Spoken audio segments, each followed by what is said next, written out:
만납니다.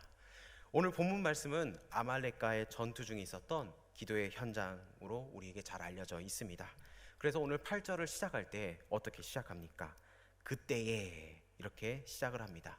그럼 앞에 어떤 일이 있었기에 성경 기자는 그때라는 시간적 표현을 사용했습니까? 우리가 출애굽기 17장을 보면은 이스라엘 백성들이 신광야를 떠나서 르비딤에서 장막을 쳤습니다. 그런데 그곳에서 문제가 생겼습니다. 어떤 문제냐? 물이 없었다는 겁니다. 물은 우리가 알다시피 본질적으로 살아가는데 필요한 겁니다. 우리의 몸도 70% 정도가 물로 이루어져 있습니다. 물은 우리의 몸과 삶을 지탱하는데 유지하는데 필수 불가결한 그런 요소입니다. 그런데 이런 물이 없다고 하니까 백성들이 난리를 치면서 모세를 향하여 공격하기 시작합니다. 그래서 이스라엘 백성들은 하나님의 존재에 대해서 불신하기까지 합니다. 하나님이 계신 거냐? 하나님이 왜 우리에게 물을 안 주시냐? 이렇게 불만을 하기 시작했다는 겁니다. 그래서 그들은 하나님의 존재 자체에도 불신을 갖게 되었습니다. 문제는 그 상황 속에서 아말렉이라는 그 최강의 군대가 이스라엘 공동체로 쳐들어왔다는 겁니다. 이제 막 출애굽하여서 광야길을 걷기 시작한 이 공동체가 큰 시험에 빠지게 되었습니다. 마귀는 언제나 하나님에 대한 회의와 의심이 있는 곳에 공격을 한다는 겁니다. 그것보다 더 좋은 공격의 빌미가 없다는 겁니다. 여기에서도 그때의 르비딤에서 이렇게 시작을 합니다. 교회도 성도들이 분열을 일으키고 다른 생각을 가지고 싸울 때 어김없이 시험에 빠져들게 됩니다. 그것만큼 사탄의 좋은 먹잇거리가 없기 때문입니다. 사탄은 그 연약한 부분을 끊임없이 파고듭니다. 그렇게 해서 멀쩡한 공동체가 하루아침에 무너지게 만드는 게 바로 마귀의 일이라는 겁니다. 우리 공동체는 이런 공동체 되길 원합니다. 절대로 이 사탄 마귀에 놀아나는 그런 공동체가 아니라 우리가 어떤 문제를 만나고 어떤 어려움이 있을지라도 기도하며 승리하며 나아갈 수 있는 그런 믿음의 공동체 되길 주님의 이름으로 축복합니다. 사탄은 기회를 포착하는데 천부적인 재능을 가지고 있습니다. 백성들이 하나님의 존재에 회의를 갖게 되자 자기들끼리 싸우고 분열을 일으킬 때 바로 그때 먹고 살 물이 없어 비난과 아우성치는 그 르비딤에서 아말렉이 쳐들어오게 되었습니다. 그렇다면 이 아말렉은 성경에서 어떻게 등장을 하고 있습니까? 창세기를 보면 야곱과 에서가 쌍둥이로 출생합니다. 그 중에 하나님께서 야곱을 택하십니다. 이 택함받지 못한 에서에게는 아내가 3명이나 있었는데 그 중에 아다와의 사이에서 엘리바스라는 아들이 태어납니다. 그 엘리바스의 첩에 난 자손이 바로 이 아말렉이라는 겁니다. 즉 아말렉의 뿌리를 거슬러 올라가면은 바로 에서의 후손이 된다는 겁니다.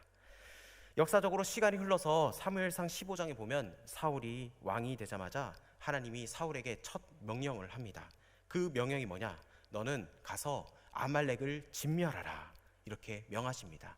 이 진멸하라는 말은 도말하다, 싹을 아예 없애버리다, 이런 뜻입니다. 그렇다면 왜 그런 명령을 주님께서 하셨습니까? 아말렉이 가진 영적인 상징 때문입니다. 이 아말렉은 하나님의 일을 방해하고 하나님을 대적했기 때문에 그 죄악의 대명사가 바로 이 아말렉이라는 겁니다. 그래서 하나님은 아말렉의 세력들, 즉 죄악의 세력을 진멸하라고 그렇게 명하셨습니다. 지금 이 르비딤이라는 시험이 일어나는 현장에서 아말렉이 기회를 포착해서 쳐들어왔습니다. 백성들은 광야에서 지치고 피곤한 상태에 있었다는 겁니다. 신명기 25장 17절에서 19절은 이렇게 증언합니다. 우리 다 같이 한 목소리로 읽도록 하겠습니다. 시작.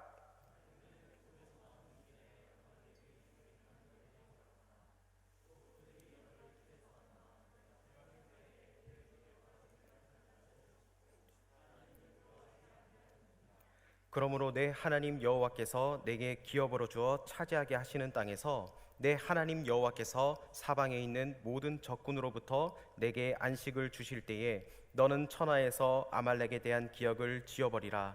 너는 잊지 말지니라. 아멘. 여기에 보면 아말렉에 대한 기억을 지워버리라. 너는 이것을 잊지 말라. 이렇게 말씀합니다. 또 그들이 너를 길에서 만나 네가 피곤할 때에 내 뒤에서 떨어진 약한 자들을 쳤고, 이렇게 기록되어 있습니다. 아말렉은 공동체가 약해 있을 때, 지쳐 있을 때, 피곤해 있을 때 그 틈새를 절대 놓치는 법이 없었습니다. 르비딤에서 이스라엘 공동체가 아말렉과 대적하고 싸울 때는 바로 출애굽한 이후입니다. 이미 홍해를 건넌 이후의 사건입니다. 이 홍해를 건넜다는 것은 이스라엘에게 어떤 의미가 있습니까? 바로 이스라엘 공동체가 하나님의 구원을 받은 공동체라는 겁니다. 그런데 이것이 왜 중요합니까? 바로 이들이 계속 애굽에서 종살이를 하면서 주는 밥을 먹고 시키는 일을 하며 살았다면 이 아말렉과 같은 적군을 만날 이유가 없었다는 겁니다. 그냥 한 세상 편하게 그냥 잘 살면 그만일 뿐입니다. 삶은 좀 고되지만 적어도 밥을 굶지는 않았을 겁니다. 그런데 이 르비딤에서 아말렉과 마주치게 된 것은 결국 홍해를 건넜기 때문에 이들과 만났다는 겁니다. 하나님의 백성이 되었기 때문에 피할 수 없는 싸움을 하게 된 거라는 겁니다. 우리가 예수님을 나의 주로 고백하고 내 삶의 주인으로 바뀌는 순간 우리 속에 있던 옛사람의 그림자가 우리를 끌어당기고 우리를 지치고 힘들게 만드는 모습과 같다는 겁니다. 예수님을 믿으면 당장 우리 앞에 현실적인 문제들이 생깁니다. 내가 예수님을 믿는다고 하면, 선포한다면 뭐가 달라지겠습니까? 주위의 시선과 내가 그동안 누려왔던 것들을 포기하는 상황들이 더 많습니다. 우리의 삶의 자리에 한번 적용해 봅시다. 회식 자리입니다. 어제까지만 해도 내가 그렇게 술을 잘 빨아당기고 하는데 부흥회를 갔어요. 부흥회 가서 또 하나님께 예배드리고 하나님께서 은혜를 주셨습니다. 즉 우리 예배를 사모했다는 겁니다. 그래서 하나님께서 은혜 주셔서 하나님, 내가 앞으로는 그런 유흥과 방탕한 생활을 제가 이제 하지 않고 제가 올바른 주의 길을 걸어가며 살아가는 주의 백성 되겠습니다. 이렇게 하고 성전 밖으로 싹 나갔습니다. 그래서 다음날 회사를 갔어요. 회사를 갔는데 또 어김없이 회식 자리가 돌아왔습니다. 어제까지 그렇게 술을 잘 빨다가 이제 술을 안 먹겠다 하니까 사람들이 이야, 너 멋있다, 최고다, 이렇게 말할 것 같습니까? 야, 네가 무슨 소리 하냐 그러면서 욕을 하고 육두문자가 바로바로 이렇게 옵니다.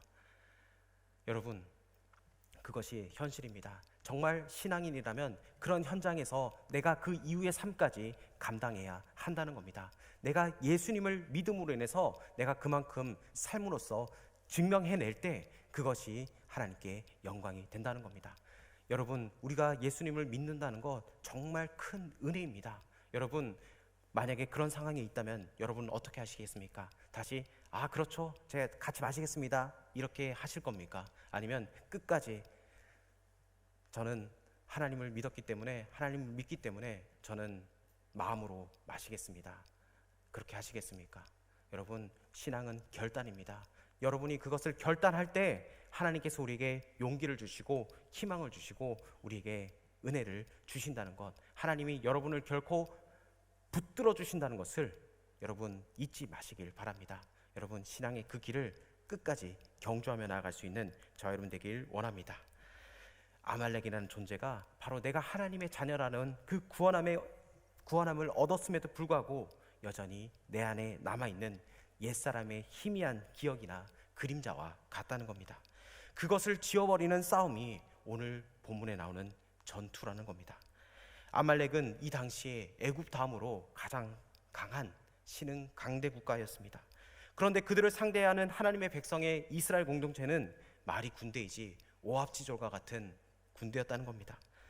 이스라엘이 애굽에서 400년 동안 있을 때 그 기록을 보면 애굽의 지도자들은 이들에게 의도적으로 철기 문명을 경험시키지 않았습니다. 혹시 모를 반란의 염려에서 히브리 노예들에게는 이 철기 문화의 문명을 가르치지 않았습니다. 가지고 있는 것이라 해봤자 우리 식으로 표현한다면 그냥 방망이 그리고 이 짝대기 하나 가지고 그들을 싸우게 했다는 겁니다. 이런 것들을 가지고 여러분 무슨 전쟁을 하겠습니까? 전쟁이 안 됩니다. 즉 계란으로 바위를 치는 그런 격입니다. 하지만 이들이 가나안의 그 약속의 땅으로 가기 위해서는 이 전쟁을 피할 수가 없었습니다. 전쟁을 해야 하긴 하는데 전력이 비교조차 되지가 않습니다. 이때 모세가 기가 막힌 이야기를 합니다. 우리 출애굽기 17장 9절 말씀을 한번 보도록 하겠습니다. 9절 말씀입니다. 시작. 모세가 여호수아에게 이르되 우리를 위하여 사람들을 택하여 나가서 아말렉과 싸우라. 내일 내가 하나님의 지팡이를 손에 잡고 산 꼭대기에 서리라. 아멘. 10절과 11절을 우리 다 읽어보도록 하겠습니다. 시작. 여호수아가 모세의 말대로 행하여 아말렉과 싸우고 모세와 아론과 훌은 산 꼭대기에 올라가서 모세가 손을 들면 이스라엘이 이기고 손을 내리면 아말렉이 이기더니. 아멘. 모세가 기도의 손을 들고 있으면 산 아래 전쟁의 현장에서 이스라엘이 이기게 됩니다. 그런데 모세가 피곤해서 손을 내리면 누가 이기기 시작합니까? 아말렉이 이기기 시작한다는 겁니다. 이때 아론과 훌이 이 전쟁의 승패가 바로 전쟁 현장에 있는 것이 아니다, 이것을 깨달았습니다. 이 영적인 원리를 모세가 알고 있었습니다. 이 전쟁의 승패의 현장이 아니라 바로 하나님을 향한 기도에 있었다는 겁니다. 모든 인생의 승리는 여러분 기도함에 있다는 겁니다. 우리 하나님께서는 기도하는 자를 들어주신다는 겁니다. 우리의 삶 속에서도 우리가 하나님을 열망하는 마음이 있습니까? 하나님을 가까이 하는 마음이 있습니까? 하나님께서는 기도하는 자의 기도를 들어주신다는 겁니다. 여러분 이거 한번 보십시오. 이 아말렉과의 전쟁에서 여러분 아말렉은 그렇게 강한 군사입니다. 이스라엘 백성들은 가진 게 없습니다. 그런데 기도하자 하나님께서 승리를 주셨다는 겁니다. 기도할 때 하나님의 능력이 나타남을 여러분 믿고 나아가길 원합니다. 그래서 이 전쟁의 승패는 현장이 아니라 하나님을 향한 기도에 있었다는 겁니다. 우리 12절과 13절을 우리 다시 한번 더 읽어보도록 하겠습니다. 시작. 모세의 팔이 피곤함에 그들이 돌을 가져다가 모세 아래에 놓아 그가 그 위에 앉게 하고 아론과 훌이 한 사람은 이쪽에서 한 사람은 저쪽에서 모세의 손을 붙들어 올렸더니 그 손이 해가 지도록 내려오지 아니한지라. 여호수아가 칼날로 아말렉과 그 백성을 쳐서 무찌르니라. 아멘. 이스라엘의 승리로 이 전쟁이 끝이 났습니다. 진짜 현장은 삶의 현장이 아니라 바로 기도의 현장이라는 겁니다. 이 기도가 실제 현장이라는 겁니다. 기도가 사람들은 생각합니다. 가장 소극적이고 아무것도 안 해 보이는 것이라고 하지만 이 기도야말로 정말 중요한 겁니다. 이 기도의 현장이 실제 현장이라는 겁니다. 삶의 승패는 바로 기도하는 현장에 있다는 겁니다. 기도가 현실입니다. 여러분 기도 얼마나 하고 계십니까? 여러분 밥 먹는데 그 기도가 전부고 잘 때 하는 기도가 전부라고 하면 여러분 부끄러운 겁니다. 여러분 우리가 하나님께 기도해야 됩니다. 어떤 상황이 있든지 여러분 학원 가는 그 길, 그리고 학교 가는 그 길, 직장 가는 그 길이 여러분 기도의 길이 되길 원합니다. 여러분 기도 제목들 얼마나 많습니까? 이 어려운 시국에 살고 있지 않습니까? 우리 청년들 너무나 고생하는 거 알고 있습니다. 그 취업을 위해 얼마나 여러분 노력하십니까? 여러분 근데 우리가 애쓴다고 그게 됩니까? 우리의 힘으로는 절대로 할 수가 없습니다. 여러분 기도의 현장에 나오셔야 됩니다. 기도해야 됩니다. 얼마나 중요합니까? 기도 말로 할 수 없는 그 형용할 수 없는 그 은혜를 받았다면 우리는 하나님 앞에 기도해야 될 줄 믿습니다. 하나님께서는 우리의 기도를 들어주시는 하나님이십니다. 여러분 하나님께 나오길 바랍니다. 이스라엘은 이 승리가 이겼습니다.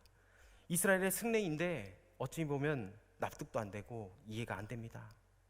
여러분 어떻게 이겼습니까? 기도하니까 이겼다는 겁니다. 여러분 하나님의 백성이 바로 이런 삶이 되어야 한다는 겁니다. 이야 저 사람은 어떻게 저렇게 해서 살지? 이야 나 같으면 저렇게 넘어질 상황인데 야 저 사람은 정말 굳건하게 이겨낸다. 저 사람한테는 뭐가 있는 것 같다. 여러분 그런 말을 예수 안 믿는 사람들에게 들어야 한다는 겁니다. 우리가 예수 안 믿는 사람과 똑같이 사는 것이 아니라 예수 믿지 않는 사람들에게 야 저 사람은 정말 다르다. 야 저 청년을 보니까 정말 다른데 쟤는 뭔가 좀 다르다. 이런 말을 우리는 들어야 한다는 겁니다. 하나님의 백성이 아닌 그 세상의 기준과 가치로 볼 때 우리의 삶은 이런 삶을 살아야 한다는 겁니다. 즉 궁금증을 불러일으키는 삶을 살아야 한다는 겁니다.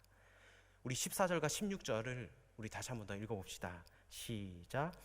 여호와께서 모세에게 이르시되 이것을 책에 기록하여 기념하게 하고 여호사의 귀에 외어 들리라. 내가 아말렉을 없이하여 천하에서 기억도 못하게 하리라. 모세가 제단을 쌓고 그 이름을 여호와 니시라 하고 이르되 여호와께서 맹세하시기를 여호와가 아말렉과 더불어 대대로 싸우리라 하셨다 하였더라. 아멘. 여기에 나오면 여호와 니시, 이 여호와의 니시가 무슨 뜻입니까? 여호와는 나의 깃발이라는 뜻입니다. 여기에서 깃발을 꽂았다고 하면 이 승리는 하나님이 주신 승리라는 겁니다. 그래서 우리가 승리의 현장에서는 늘 항상 여호와 니시의 하나님을 찬양하는 것을 우리는 보게 됩니다. 그런데 오늘 16절에 보면 아리송한 기록 하나가 나옵니다. 분명히 13절에서 이스라엘 공동체가 승리로 끝났습니다. 그런데 이 전쟁을 하나님이 안 끝내시고 끝까지 대대로 싸우시겠다고 그렇게 선언을 하십니다. 역사적으로 흘러서 이 명령을 어긴 사울 왕이 있습니다. 사울은 이 아말렉을 진멸하라는 그 하나님의 명령을 불순종했습니다. 사무엘상 15장 9절에 이렇게 말씀합니다. 사울과 백성이 아각과 그의 양의 소의 가장 좋은 것 또는 기름진 것과 어린 양과 모든 좋은 것을 남기고 진멸하기를 즐겨 아니하고 가치 없고 하찮은 것은 진멸하니라. 아멘. 이 하나님의 명령에 불순종한 그 결과 사울은 어떻게 됩니까? 폐위를 당하게 된다는 겁니다. 이미 끝난 전쟁을 가지고 하나님은 무슨 이유로 대대로 싸우겠다고 그렇게 말씀하십니까? 여기에는 우리의 긴 구원의 여정이 담겨 있다는 겁니다. 여러분 생각해 봅시다. 내가 오늘 은혜 충만해서 삶을 승리했더라도 오늘 승리한 이 은혜가 여러분 내일까지 지속됩니까? 그렇지 않습니다. 새날이 밝아오면 오늘 살아갈 새 은혜가 우리에게 절실히 필요한 겁니다. 이 전쟁을 언제까지 우리는 해야 합니까? 주님 앞에 서는 그날까지 우리는 이 전쟁을 해야 합니다. 그래서 구원의 여정 속에 이 과정이 바로 성화의 과정입니다. 늘 항상 우리는 예수님을 닮아가는 그런 모습이 있어야 한다는 겁니다. 우리가 이 전쟁에서 승리하기 위해서는 쉼없이 기도를 해야 한다는 겁니다. 우리가 인간적인 생각이 너무나 많이 올라옵니다. 여러분, 내가 은혜 받고 찬양하더라도 문 밖으로 가면은 누가 나한테 탁 건들고 딱 거슬리는 말 하나 하면은 입에서 욕이 나올 것 같은 그런 마음 있으시죠? 할렐루야. 여러분, 우리가 그런 마음들이 있다면 우리는 기도해야 됩니다. 하나님, 내 마음을 지키게 해달라고. 우리의 육신이 연약해서 그 죄가 들어오기 때문에 우리는 늘 항상 육체를 쳐서 우리가 하나님 앞에 나가야 한다는 겁니다. 그래서 범사에 감사하라, 쉬지 말고 기도하라. 여러분, 이 쉬지 말고 기도하는 것은 늘 항상 하나님과 호흡하라는 겁니다. 하나님, 나의 삶을 주관하여 주시고 주님, 나를 인도하여 주시옵소서. 여러분, 기도하지 않으면 우리는 살아갈 수가 없습니다. 여러분, 가만히 있어 보십시오. 우리 인간은 죄의 속성을 닮아가게 돼 있습니다. 여러분, 자석 알죠? 그 자석에 쇠가 딱 하면은 어떻게 됩니까? 탁 달라붙지 않습니까? 여러분, 우리가 그렇다는 겁니다. 우리가 가만히 있으면 그 죄의 현장으로 탁 달라붙는다는 겁니다. 여러분, 그렇게 해서는 절대 안 됩니다. 그렇게 하기 위해서는 우리는 육체를 쳐서 늘 항상 하나님 앞에 기도함으로 나가야 합니다. 하나님, 나를 붙들어 주십시오. 나를 지켜 주십시오. 하나님, 죄의 현장이 있다면 하나님, 내가 그 현장을 떠나게 하여 주시옵소서. 그리하여 오직 주님만 바라보며 나아갈 수 있는 하나님의 귀한 자녀 되게 해달라고 여러분 기도하며 나아가길 원합니다. 여러분, 사탄 마귀는 우는 사자와 같이 두루다니며 삼킬 자를 찾는다고 성경은 말씀합니다. 그래서 어김없이 먹잇거리가 없는지 계속 살펴보고 있다는 겁니다. 여러분 가운데 분열된 현장이 있다면 그것은 마귀가 좋다고 할 겁니다. 여러분, 우리가 서로 의견이 다르고 여러분 존중하지 않고 싸우고 남을 헐뜯고 비난하는 그 현장은 늘 마귀가 역사하는 자리입니다. 여러분, 남에게 험담하고 남을 씹고 까고 그런 마음 든다면 여러분 자각해야 됩니다. 나에게 마귀가 역사하고 있구나. 하나님, 그런 마음 버리게 하여 주시고 상대방을 긍휼한 마음으로, 예수님의 마음으로 품고 나아갈 수 있는 제가 되게 해달라고 여러분 기도하며 나아가길 원합니다. 사탄 마귀는 시시때때로 여러분을 노리고 있습니다. 어디 르비딘 같은 곳은 없는지 많은 사람의 인생의 언저리를 두루 다니고 있다는 겁니다. 우리는 절대 거기에 넘어가서는 안 됩니다.